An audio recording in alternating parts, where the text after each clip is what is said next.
signal in the club.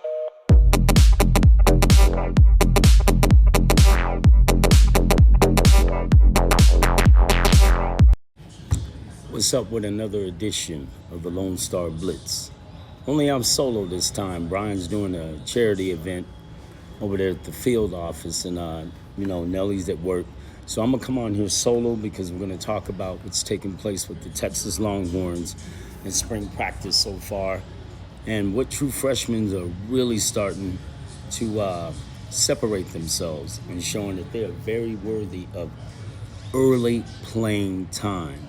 And I know me and Brian have this ongoing debate, but this is going to be Arch's last year because I don't think his draft status can get any higher. I think they have an excellent team. They have Cam Coleman. They have Ryan Wingo. They have Hollywood Smothers. They got these backs, Cooper coming in, a true freshman from Florida. Goolsby came back. He would have been easily a top 15, top 20 pick at left tackle, So, they have some parts returning, and then they did very well in the transfer portal by grabbing Briles out of Pitt.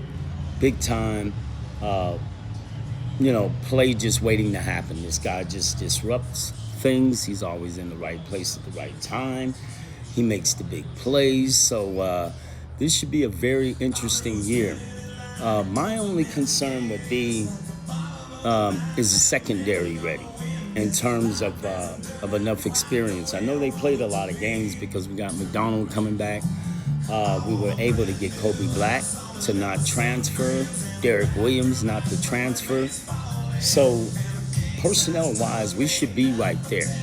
Now, what I'm really excited to see is the linebackers because I think even though we lost LaFau and we lost Anthony Hill, which, by the way, I'm going to get on that topic because I think there's a reason why Sark moved on from PK.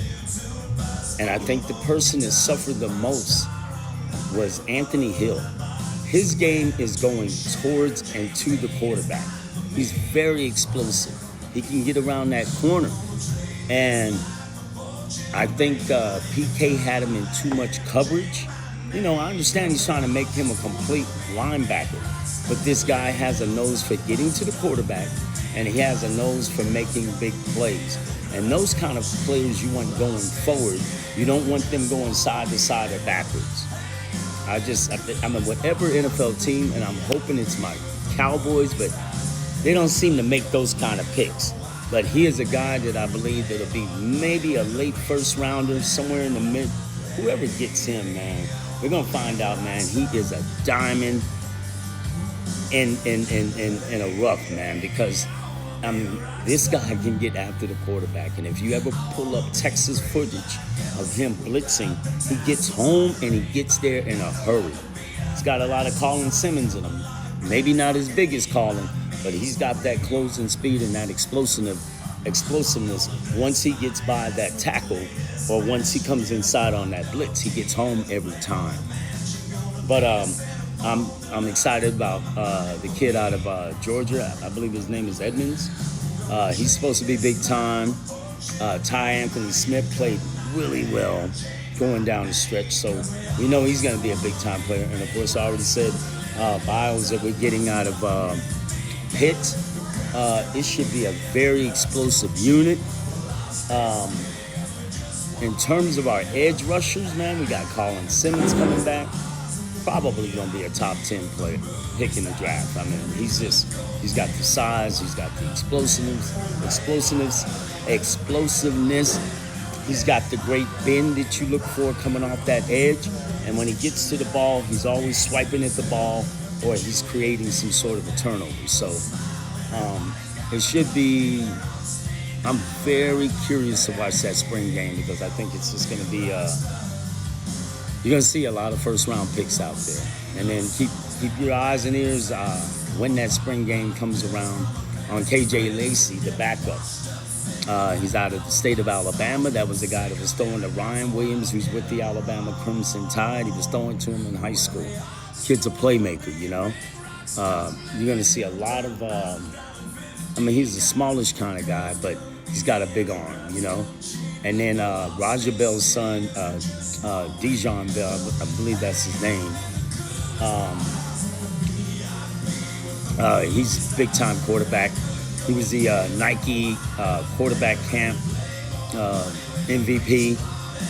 He's a big kid. His father's Roger Bell, who formerly played for the Suns. The great late Kobe Bryant once said one of the toughest defenders to score on.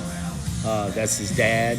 And then just recently a video went viral of Russell Wilson bringing his son to the University of Texas. Evidently his son is a huge Longhorn fan, and a video went viral where they went on the campus and they got to meet with Sark and they got to meet with a lot of the players.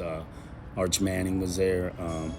I don't know, it should be an interesting year, but look out for the spring game. And then I know Tech and A&M, and there's going to be a lot of football to watch. And I'm very excited to see what the future holds in terms for Texas football. In particular, I'm a Longhorn fan, but I do watch the other teams, A&M, Tech, I mean, after all, we got to keep it in this state.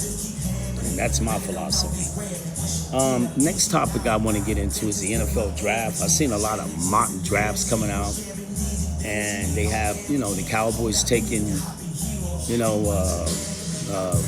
that linebacker from Ohio State.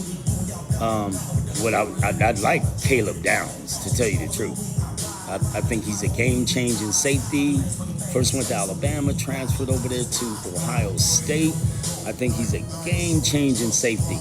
And he's the kind of guy in the mold of an Ed Reed, or Troy Polamalu, He's a quarterback of a defense. So I would love to get him. And then if we had to go linebacker or edge, I would understand that. But come the second round, I'm not sure if we have one, but we accumulated some third and fourth round picks, so maybe we could possibly jump back into that second round. Go get Anthony Hill. And I'm not saying that because I'm a Texas homer. No, the kid can come off the edge. He was a 5-star blue chipper coming out of Denton Ryan. I mean, he's a real deal, and I think he was terribly misused this last year. You had him in coverage way too much when his best asset is going forward and coming at the quarterback and being disruptive, I'm always going to put a kid in the best situation to succeed. It's not about my pride. It's not about my scheme. It's about what his strengths are and how I can get the best out of him.